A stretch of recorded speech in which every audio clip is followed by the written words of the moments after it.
everyone, it's Livia here. So today the video is very simple. It's gonna be shorter than usual, but yeah, I decided to make a very simple anemone or anemone. I think it's anemone. Portuguese is anêmona. And yeah, I just got a reference from Pinterest or Instagram. I can't remember really, but yeah, I'm just looking and sketching, looking and sketching. I've taught before in my first botanical video how to do the sketch just looking and drawing instead of drawing on top of the picture, so you guys can have a look. I'll leave the link on the card here, and I'm gonna do a watercolor after. So it's watercolor paper that I'm using, and this is just a red pencil, nothing too fancy, and just lines really. And I tried to make very light lines so it doesn't like mark the paper.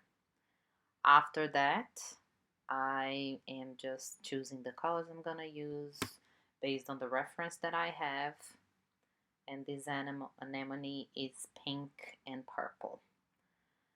So first of all, I get the pink color. It's kind of reddish on the palette there, but it's actual pink if you put a lot of water on it.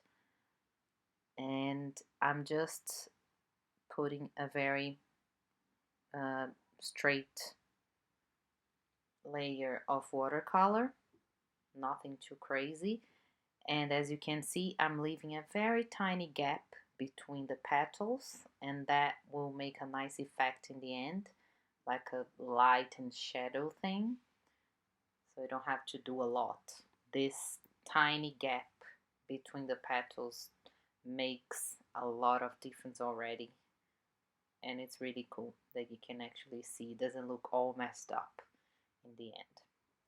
After that, you can continue to add petals, and then if you want to go back to the petals you added before, you can add a little bit of shadow. So to add these shadows, the thing you have to do is simple. Just add a little bit more watercolor, a little bit at a time. Let it dry, add a little bit more. Let it dry, add a little bit more. And just remember, the petals there are, as you can see, are more far away, far behind. They are darker because the light is up front, so they should be darker, so you have a little bit more dimension there. Okay, now for the second layer. Everything is dry, so I'm adding a second layer now, and as you can see, I'm adding more watercolor in the center of the flower, in the middle there, because obviously that's darker, because we're still gonna add the middle, which is gonna be purple. So the petals far behind are darker, and as close as it gets to the center of the flower, you put a little bit more watercolor, so you get that dimension that I spoke about, that little bit of depth.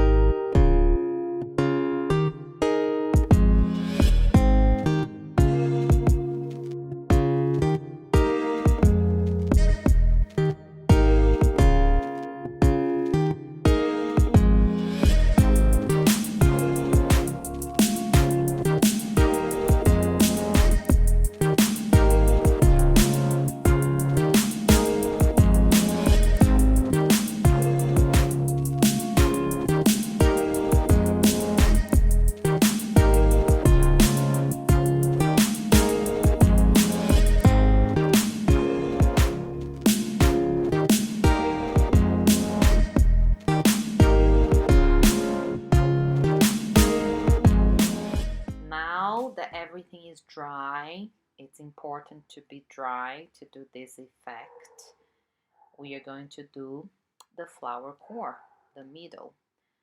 In this case, I mixed up color, kind of purple color there, because that's the color that I could see in my reference.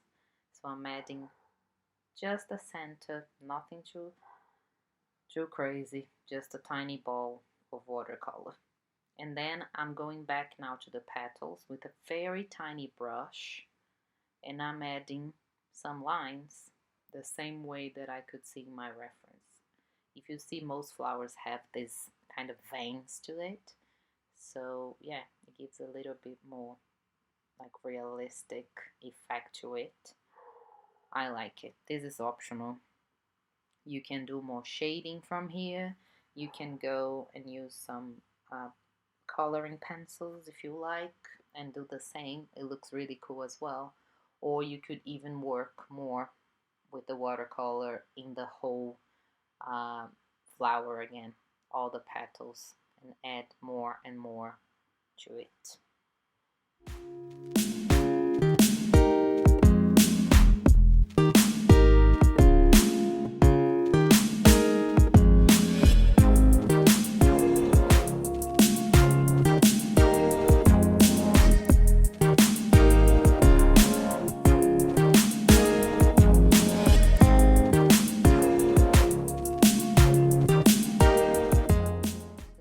Second layer is done. In the flower core, I'm gonna add all the details now using the tiny brush that I used for the lines again. This part can be done with just a fine liner if you wish, but I just wanted to use watercolor for everything. I think it looks softer when it dries. But yeah, you have a lot of options.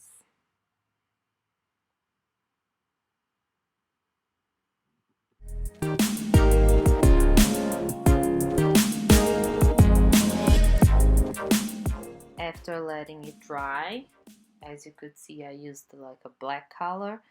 Now I mixed black with a dark green, and I'm adding another circle of these tiny details.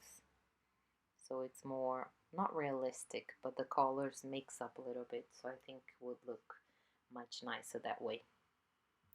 And now I'm just working dot work on everything, so we have the same effect of a reference.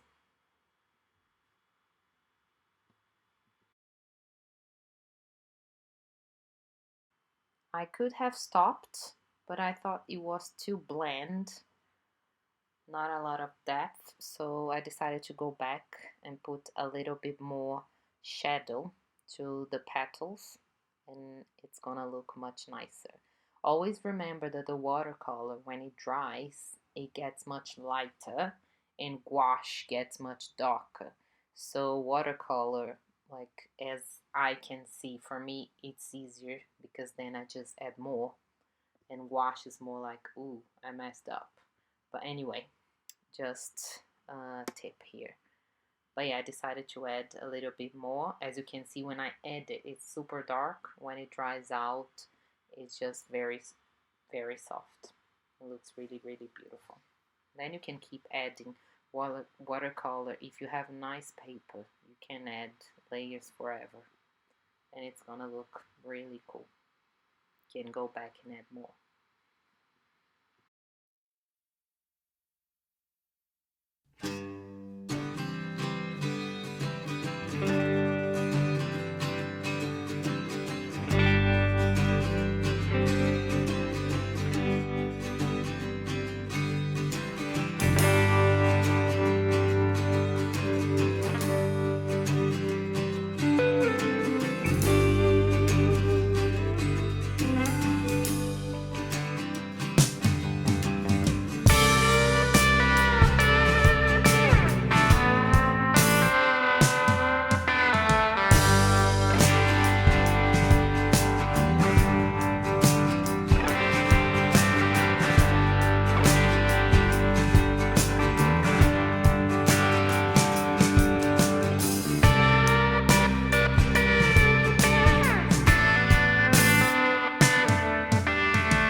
So I let everything dry a lot, and now I'm just erasing part of the lines I did for the sketch, so you can barely see them because I was very light-handed for it. And that's it, guys. A very simple tutorial sketch there. I hope you guys enjoyed it. Please don't forget to subscribe, and I'll see you guys next week. Bye bye.